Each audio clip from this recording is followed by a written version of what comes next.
there's a maturation to the industry that we're in the midst of right now. Some of the earlier players are failing or have failed. Sometimes they have strong enough balance sheets. They're trying to buy their way out of their the holes that they've put themselves in. And that's also an opportunity for companies like ourselves that are, have a clear focus. I strongly believe that we're going to be well positioned in that next wave that we're seeing in Europe right now.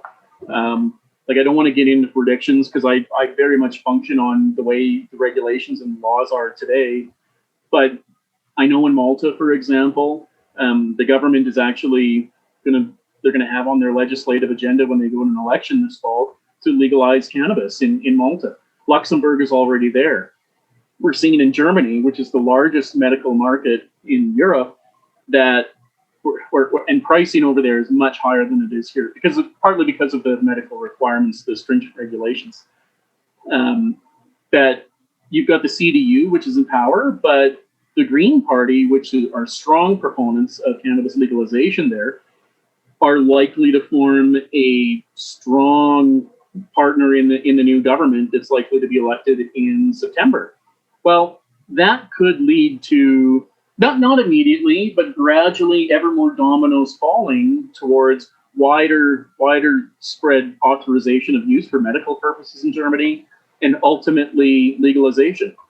And in France we're seeing trials. Netherlands we're seeing a lot more openness in terms of adult use. People think that isn't it legal in the Netherlands? It's actually not, but it is progressing. The UK is making great strides. Denmark, Spain, Portugal, Italy, of course, Greece. And that market is much larger. So, we're really trying to position ourselves to be at that wave as that really grows. And we've already seen that. Like one of the companies that's in the same complex in Malta that we're in, called EMAP, they were just bought out by Curaleaf, which is one of the top two U.S. producers, for US $283 million. Well, they came from almost nothing about 2 or 3 years ago. And so they've created a lot of value for shareholders.